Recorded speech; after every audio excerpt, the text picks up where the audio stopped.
Hi, everybody, and welcome to the show. I'm Johnny Kane, your host of SportsCaster.com's Open Mic. It is Wednesday, July the 9th. Detroit Tigers have the best record in baseball. Pistons and Red Wings recently wrapped up their draft classes, and the Lions are within 2 weeks from the start of training camp.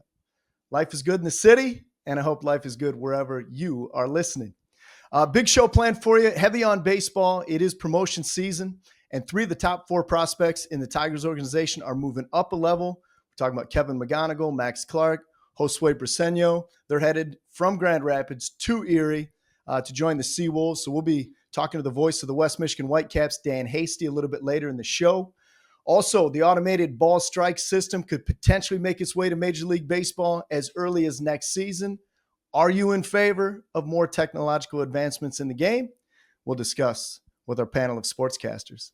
But before we talk baseball, I want to lead the show with the recent news that the WNBA is returning to Detroit in 2029.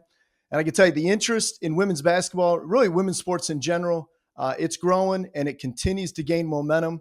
I know I was happy when I found out about it. I know how important it was for Pistons owner Tom Gores and the behind-the-scenes work that was being done, to make this thing happen. So many of you listening probably remember the Detroit Shock. I sure hope so.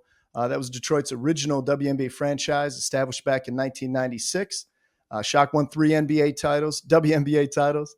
And we don't know yet what the new name for the franchise will be just yet, as I welcome in Cody Stedman from Saline High School. He's part of the SportsCaster program and also recent recipient of the Michigan Journalist of the Year by the Michigan Interscholastic Press Association. Cody Stedman, good to have you back on the show, man.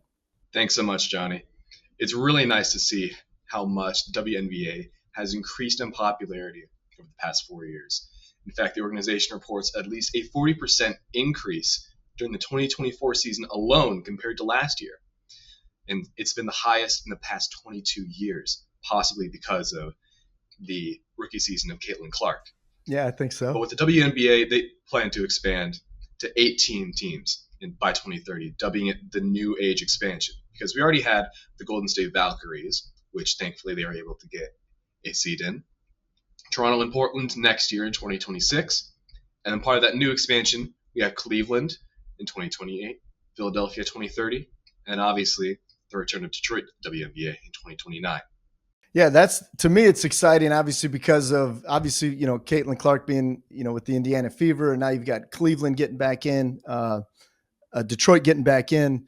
So you've got really, there's a real stronghold in the Midwest as far as WNBA expansion. And as you mentioned, obviously with the, the Portlands, the Golden State, I mean, it's all across the continental United States, and Toronto as well. So north of the border, I just feel like the timing is right. I was sad when the WNBA went away, but now to have it back, I mean, I just think the timing is right for everything. And the fact that they're going to get the opportunity to play at Little Caesars Arena. So you're talking about another, 22 plus sporting events that'll be coming to downtown Detroit.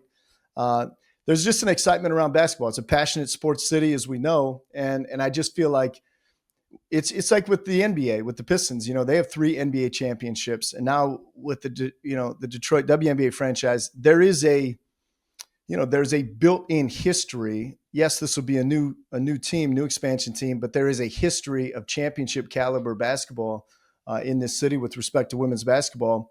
And to me, it's just the timing's right, the city's right, and we're all right. The fans are excited about it. Absolutely. Even ESPN reports that the WNBA has been accumulating value for quite some time now. The Golden State Valkyries, which I just mentioned, was established this season, had accumulated $50 million for its franchise alone, just by its first season. So with Detroit, its ever-growing fandom and the strength of Jared Goff, Cade Cunningham, Tariq Skubal, it makes sense to expand to this league here.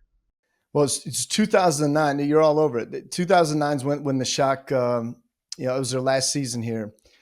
They were top 5 in attendance for 5 straight years, right? Now, obviously, that was not here in downtown Detroit.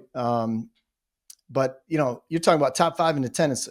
If you put a winning product on the floor, teams will show up. They were number 1 in attendance for 3 straight years and had one time 22,000 plus, during the WNBA finals back in 2003. So, to me, it's you mentioned like golf and Cunningham, some of these other sports, and I was mentioning at the top of the show, with the NHL and the NBA draft wrapping up, and with training camp starting for the NFL, and with the Tigers doing what they're doing, like there is room, there's an appetite for success. There's an appetite for a winning sports culture here in Detroit. And now, yeah, we got to wait a couple of years before it's comes to fruition. But just knowing that that's on the horizon, when these other franchises, professional sports franchises in Detroit, could be at that point in time perennial playoff teams, potentially more championships coming to Detroit, and now you bring in a brand new professional franchise. I'm stoked, man. Like, what a time to be alive, I mean, hey, the excitement is all around in this city. And with all of that, I said probably should reach out to someone who would have more information and more in depth. So I reached out to Marty Dobek, executive director at the Detroit Sports Commission, and he sent me back this statement.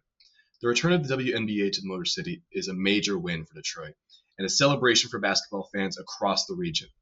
It strengthens our city's stories, sports legacy, and creates a meaningful opportunities to elevate women's sports. We applaud the leadership of Tom and Holly Gores and the high-profile ownership for bringing this vision to life and investing in the future of women's basketball in Detroit. The Detroit Sports Commission is proud to support this next chapter and looks forward to working with community and corporate partners to help grow the game and inspire the next generation. So I guess we can all say that this movement to have Detroit in the WNBA is coming back, and it's coming back strong. Yeah, couldn't have said it better. Marty Dobek obviously does a great job with the Sports Commission and just with bringing, we talk about the Final Four coming here, the the NFL draft. There's a great culture, obviously, of sports and kind of threading the community involvement within that here in downtown Detroit. And again, they just continue to look toward positive things on the horizon and a lot to look forward to with the WNBA coming back. Cody Stedman, good stuff. As always, appreciate the time. When we come back, we will have a roundtable discussion about the advent of the ABS. That's the automated ball strike system. It's already in play throughout the minor leagues in baseball. Could it be something that we see in real time next year in Major League Baseball? We'll talk next here on Open Mic.